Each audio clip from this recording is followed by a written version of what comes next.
Hello tout le monde, j'espère que vous allez bien. Je vous retrouve aujourd'hui pour une nouvelle vidéo dans laquelle je vais tester des produits que je trouve un petit peu what the fuck dans le maquillage. Je vous en avais déjà fait une avec des produits coréens et japonais que j'avais ramenés de mes vacances et ça vous avait beaucoup plu. Du coup aujourd'hui je recommence avec des crash tests. Likez cette vidéo si vous voulez que je vous fasse d'autres vidéos où je teste des produits what the fuck sur ma chaîne. Moi j'adore ça. Et c'est parti. Alors le premier produit que je vais essayer, c'est un pinceau applicateur de fond de teint de la marque Blend Smart. Donc en fait c'est un pinceau qui tourne sur lui-même. La batterie est trop bizarre. J'ai jamais vu des piles comme ça avant. Ah, c'est trop doux. Alors ça tourne pas très vite. Alors là pour info, j'ai juste mis de l'anti-cerne, je me suis maquillé les yeux et les sourcils, mais j'ai rien mis sur les joues, sur les ailes du nez. Oups. J'ai pas du tout l'habitude de faire des vidéos de maquillage. Je suis perdue, je sais pas si vous voyez ce que je fais en fait. Hop. J'ai trop peur que ça en mette partout. Ah, c'est bon. C'est tellement bizarre. Oula. Alors attendez, je dois pas du tout faire ce qu'il faut, parce que là j'ai des traces. Je vais juste lire la notice. Install batterie attache, apply for liquid and apply dots. Ah mince, j'ai pas fait ce qu'il fallait en fait. J'ai raté. Alors je vais retirer ce que j'ai. Il faut appliquer le fond de teint sur son visage et blender par la suite. On voit encore les petits cercles en fait. Oui, non, j'aimerais que tu ailles par là moi. En fait on voit les coups de pinceau. Avec le Beauty Blender en fait j'arrive à mieux doser. Mais de l'autre côté j'ai l'impression que ça fait beaucoup plus vraiment. Puis là ouais non, au niveau du rendu ça me fait des sortes de peau de crocodile. Je trouve que le rendu avec le Beauty Blender est beaucoup plus naturel. Mais je pense aussi que c'est parce que je ne sais pas l'utiliser. Du coup je vais juste poudrer mon teint juste avant. Et en ce moment j'utilise la poudre compacte de Fenty Beauty que je trouve très très chouette. Elle est hyper fine. Alors prochain produit, on va parler cheveux, donc je vais tester la brosse lissante de chez Daphne, donc vous avez déjà peut-être entendu parler. Donc je me souviens en fait, je l'avais testé pareil à une présentation Sephora et j'avais beaucoup aimé mais je ne l'ai pas réutilisé depuis. Là on a des petites photos. Il faut placer la brosse à la base des cheveux. Ok, donc il faut vraiment... J'ai trop peur de me brûler. Parce que là j'ai rien fait de mes cheveux, je les ai lavés et je les ai juste laissés sécher. Donc on va aller tout doucement. Ah non mais attendez, je viens de me souvenir de quelque chose. Je crois que le monsieur m'avait dit en fait faut pas y aller mèche par mèche, il faut y aller dans tous les cheveux. Et s'en servir comme d'une brosse, faut pas hésiter à... Aouh. Je me suis cognée. Ah mais c'est trop chaud. Faut prendre tous les cheveux d'un coup et tout lisser. Et là effectivement c'est plutôt pas mal. C'est plus au niveau de la fin des cheveux, j'arrive pas à les lisser. Mais en tout cas, même après, à force de le faire, je trouve qu'on n'obtient pas un résultat, vous savez, vraiment tout droit, comme avec un fer à lisser. Donc moi, c'est pas forcément ce que je recherche, parce que vous voyez, sur la fin, ils ondulent quand même encore un tout petit peu, et moi j'aime bien quand ils sont vraiment tout lisses. Donc je pense que ce genre de brosse, ça peut être pratique si vous avez les cheveux beaucoup plus ondulés et que vous voulez un résultat un peu brushing, avec toujours un petit peu de volume.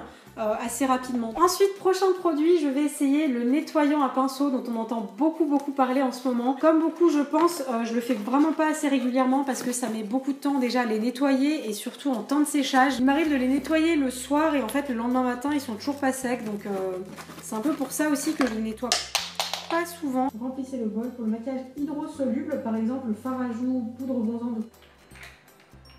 Ça sent rien du tout.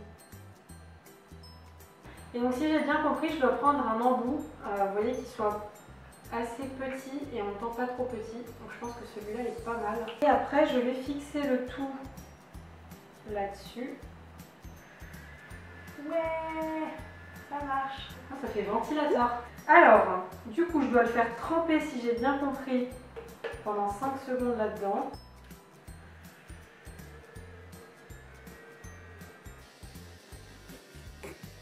Je sais pas ce qui lui arrive. Ah non, j'ai retrempé dans l'eau. Et donc après, on ressort. Oula, la coupe de cheveux qu'il a par contre là. Ouais. Il est tout sec. Là, je peux l'utiliser en fait. Franchement, c'est un truc de fou. J'aurais pas pensé. Il est vraiment mais sec, archi sec. Vous voyez, je peux déjà remettre de la poudre. Et ça marche. J'ai pas du tout une grosse tache, vous savez, de fard à joues. Je vais vous faire des plans et je vais vous montrer que quand on le met sur un sopalin, en fait, il y a absolument plus la moindre trace d'eau. Mais alors ça pour le coup je trouve vraiment que c'est un produit révolutionnaire et je pense vraiment que je vais nettoyer beaucoup plus fréquemment mes pinceaux. J'ai envie d'essayer avec un autre. Limite sans utiliser pour autant le produit, je trouve que le mieux dans ce produit là c'est vraiment le temps de séchage. Non mais c'est trop bien. J'ai envie de nettoyer tous mes pinceaux là. Vous avez vu la couleur de l'eau?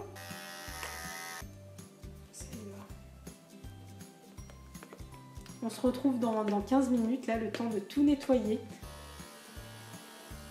Du coup, vous vous en doutez, je valide à 100% ce produit. Et dernier produit que je vais tester dans cette vidéo, dont on a beaucoup entendu parler sur Instagram, c'est le Vamp Stamp, un produit qui va permettre de faciliter le thread liner pour faire, vous savez, la virgule. Alors déjà que je suis pas très forte pour tracer mes thread liners, j'espère que ça va m'aider. Du coup, vous avez un premier produit avec un pinceau biseauté et le liner.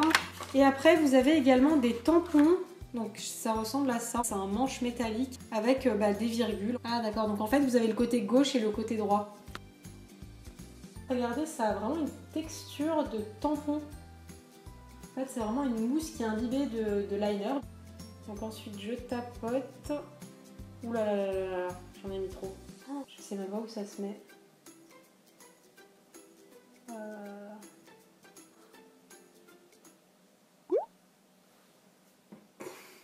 Ceci est un fail. Je crois que j'ai attendu 50 fois trop longtemps avant de le mettre sur mon œil. Il y en a 50 fois trop là-dedans. Cette fois-ci, j'appuie un peu plus. C'est pas trop mal, mais je crois qu'il y a un truc que je fais mal.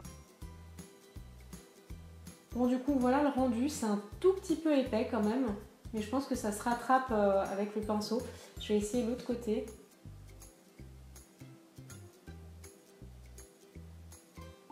J'ai beaucoup mieux réussi là. C'est trop cool. Ça j'aime bien. Ça change, c'est trop bien. Le côté droit est trop réussi. Bon et bien voilà, c'est la fin de cette vidéo. J'espère sincèrement que ça vous aura plu et que vous aurez pu découvrir des produits. N'hésitez pas à me dire dans les commentaires les produits que vous avez préférés. Pour ma part, je crois sincèrement que c'est le nettoyeur à pinceau, mais également le petit tampon pour le liner. Du coup, j'essaierai de vous mettre dans la barre d'infos tous les produits que j'ai utilisés pour que vous puissiez les retrouver. Et sinon, petite parenthèse, cette vidéo n'est en collaboration avec aucune marque. Si jamais c'est le cas, comme vous le savez, je vous le dis tout le temps dans la vidéo. Enfin voilà, moi je vous fais tout plein de bisous. On se retrouve très vite pour une nouvelle vidéo. D'ici là, prenez soin de vous et je vous embrasse très fort. Il fallait quand même que je vous montre le bordel monstrueux que j'ai mis